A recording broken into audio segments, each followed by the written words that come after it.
Time dependence या इस behaviour को स्टडी करने के लिए हमारे पास 3 तरीके की सिस्टम्स हैं जिनको हम स्टडी करते हैं। यानी जो ऑपरेटर्स हैं, वेव फंक्शंस हैं, उनको हम रिप्रेजेंट करते हैं 3 मुख्तलिफ तरीकों से क्वांटम मैकेनिक्स में, और ये जो 3 मुख्तलिफ रिप्रेजेंटेशन के तरीके हैं, इनको हम कहते हैं पिक्चर्स ऑफ क्वांटम मैकेनिक्स।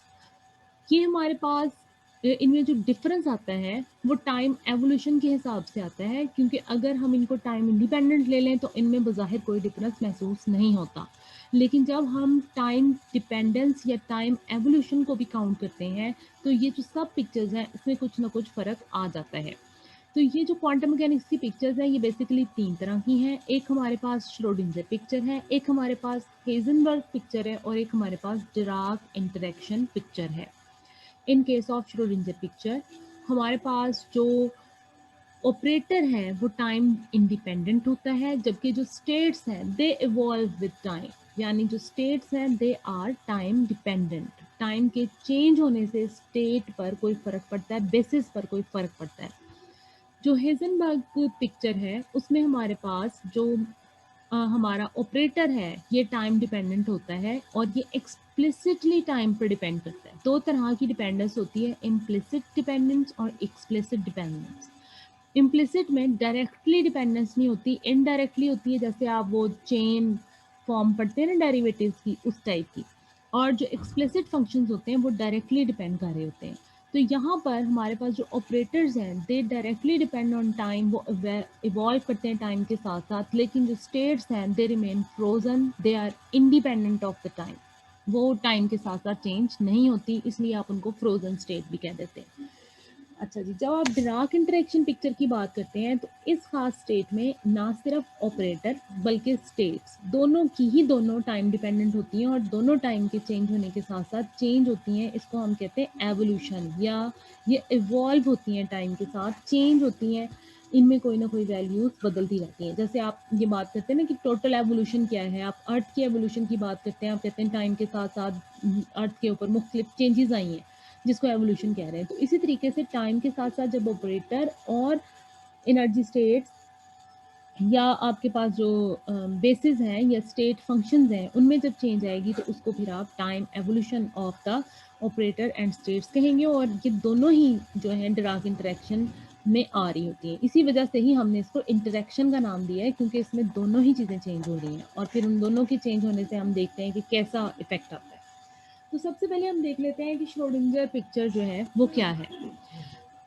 इसमें हम ये कहते हैं कि आपके पास जो स्टेट्स हैं दे डिपेंड ऑन टाइम, यानी they depend explicitly on time, directly वो टाइम पे डिपेंड कर रही हैं। तो आपके पास जो श्रोडिंगर इक्वेशन की ये वाली टर्म थी आयोटा एच का D psi over D T will be equal to H psi T. मतलब ये आपका एनर्जी ऑपरेटर है जो कि किसी स्टेट ऑफ सिस्टम पर अप्लाई हो रहा है। ये स्टेट जो है ये टाइम डिपेंडेंट है, तो आपके पास बेसिकली ये वाली एक टर्म आ जाती है। अगर आपको याद हो आपने श्रोडिंगर इक्वेशन जब पढ़ी थी उसमें आप देखते हैं कि इट इज़ डबल डेरिवेटिव आपके पास आता है पोजीशन का, सॉरी मोमेंटम का, और उसके बाद आप एनर्जी को लेते हैं और फिर साथ में एक साइड पर आपके पास आयोटा एच का D psi over D T भी आ रहा होता है, जिसको आप कहते हैं कि क्योंकि ये टाइम डिपेंडेंट नहीं है तो उसको आप ज़ीरो कर देते हैं।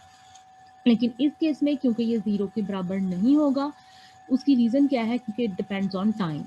तो यहाँ से हम ये कह सकते हैं कि ये जो हमारे पास ऑपरेटर है, ये अगर हम इसको ये तो इंडिपेंडेंट है टाइम के, लेकिन अगर आपके पास कोई टाइम एवोल्यूशन वाला ऑपरेटर हो या प्रोपगेटर हो जो कि प्रोपगेट कर रहा है टाइम के साथ साथ, तो वो होगा यू टी टी नॉट की फॉर्म में।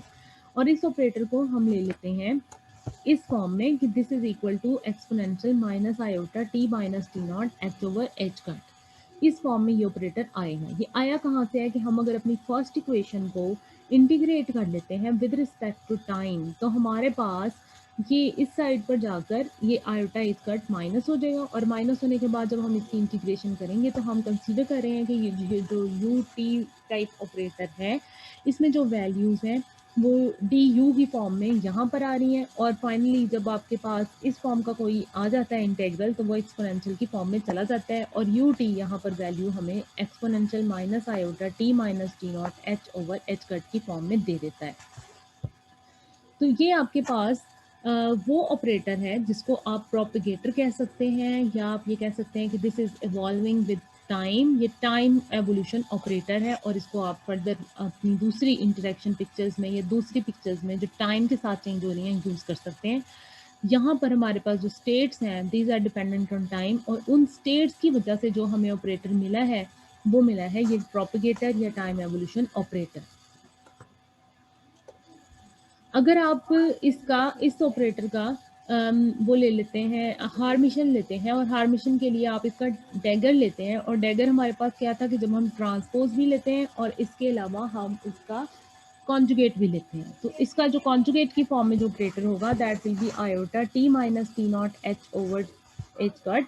ये आप गौर करें कि ये माइनस की फॉर्म में था और अब ये पॉजिटिव की फॉर्म में है, और इन दोनों को जब आपस में मल्टीप्लाई कर देते हैं तो they will give you the unity operator I.